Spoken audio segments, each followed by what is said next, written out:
devant la Commission nationale des sanctions. Je vais vous expliquer en détail ce que c'est.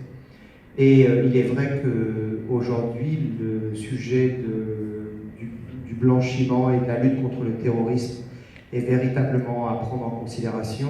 Récemment, la Chambre FNIM 06 avait fait une animation sur ce point. Il n'y avait pas beaucoup de participants. Là encore, aujourd'hui, vous n'êtes pas très nombreux. Mais vraiment, je vous assure qu'il faut impérativement désormais prendre en considération ce dispositif. Les sanctions sont lourdes, les conséquences sont importantes, et encore à la dernière audience, puisque la Commission nationale des sanctions, elle se tient à Bercy, dans la belle arche qui enjambe la Seine, au ministère de l'économie. L'agent immobilier qui était avec moi et qui était auditionné, elle s'est effondrée en larmes, dépitée, parce qu'en face d'elle, on lui disait qu'on allait lui interdire d'exercer pendant 1 an. Et ça me pend à tout sonner, je vais vous expliquer pourquoi. Et vraiment, il faut impérativement, pour ceux qui ne l'ont pas fait, et je sais que vous êtes très nombreux à ne pas avoir mis en place le dispositif, il faut impérativement que vous respectiez un certain nombre de process internes pour éviter d'avoir à faire le voyage à Paris, même si la capitale est sympa. Vous verrez que la Commission nationale des sanctions et le ministère de l'économie le sont beaucoup moins. Alors rapidement, la Commission nationale des sanctions, c'est l'organe disciplinaire qui sanctionne le fait que les professionnels ne respectent pas les dispositions légales et réglementaires du Code monétaire et financier sur la lutte anti-blanchiment et contre le terrorisme. C'est ce qu'on appelle le dispositif LAB/FT. Et je dirais que depuis 88, qui est la date à laquelle vous êtes soumis à ces obligations, on a eu très très peu de respect par les agents immobiliers de ces dispositifs, mais au demeurant, très très peu de sanctions aussi. Et depuis 2015, ça s'accélère considérablement. Et je vais vous expliquer pourquoi.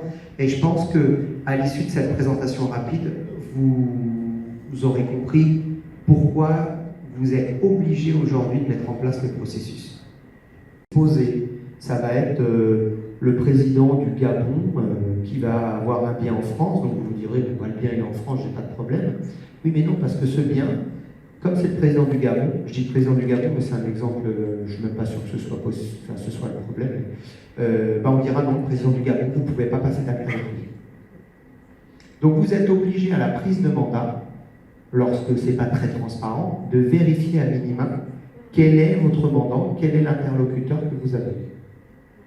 Donc, ce n'est pas uniquement du côté acquéreur, même si c'est le gros des vérifications que vous avez à faire, mais c'est également du côté vendeur.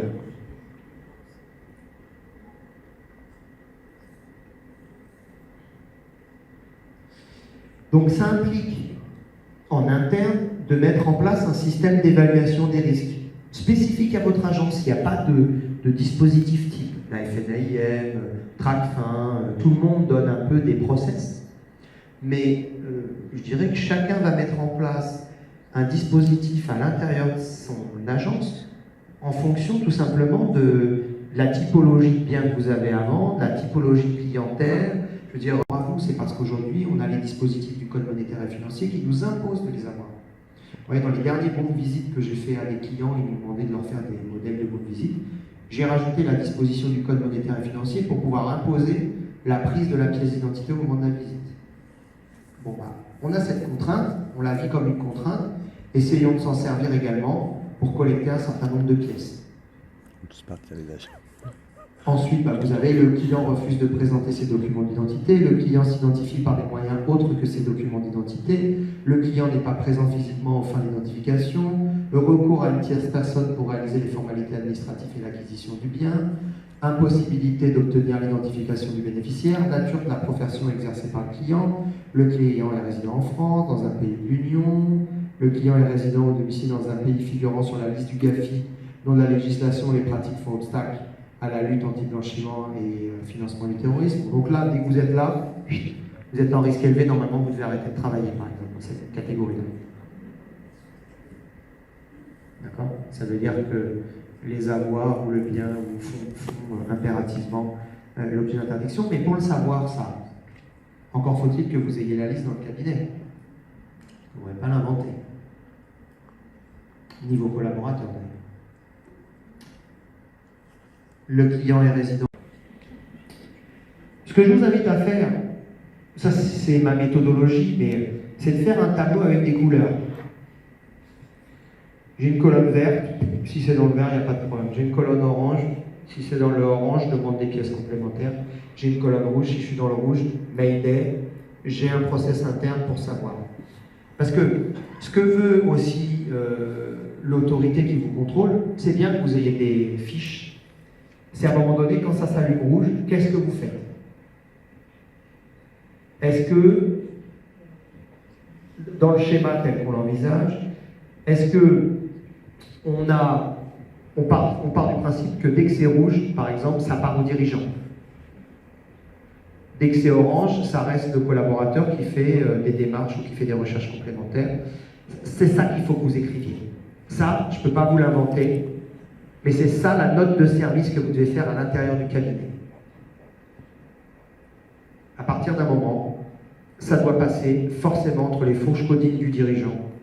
Et à partir d'un moment, il n'y a plus la latitude pour savoir est-ce qu'on fait une déclaration ou pas. D'ailleurs, c'est jamais c'est-à-dire j'ai des fiches. Et quand les fiches elles sont en rouge, les gens qui vont prendre ça doit repasser au dirigeant. Et ça, il faut que vous l'écriviez. Le seul fait d'avoir des fiches ne suffit pas. Parce que si j'ai des fiches dans le dossier et que tout est rouge, et que le négo il amène l'offre, etc., ça ne sert à rien. Donc, dans les chefs de condamnation, le process interne en lui-même doit être écrit et il doit être signé de l'ensemble des collaborateurs. Donc c'est-à-dire qu'à un moment donné, dans votre process, vous allez créer vos fiches, vous allez faire votre dossier. Alors il existe des choses toutes faites, hein. Je veux dire, il y a des dossiers qui sont faits par la FNIM, vous avez les outils. Hein. À un moment donné, vous les imprimez, vous faites des dossiers pour chacun de vos collaborateurs, et vous avez votre dossier à vous qui est signé par eux, remis le. Ensuite, vous avez une note de service en interne. Voilà. Normalement, aujourd'hui, je ne sais pas qui est convié aujourd'hui. C'est que les dirigeants? Les deux? Normalement, il devrait y avoir tous vos négos aujourd'hui. Parce que ça ne concerne pas le dirigeant. Le dirigeant, il est en haut, il est dans la mise en place du process. Mais celui qui va être au quotidien, qui va prendre l'offre, qui va prendre le mandat, qui va faire... C'est le négo. Sauf qu'aujourd'hui, vous ne les formez pas, vos négos. Et une des obligations que vous avez dans le cadre du dispositif, c'est de former vos collaborateurs. Et pour ça aussi, c'est un chef de condamnation.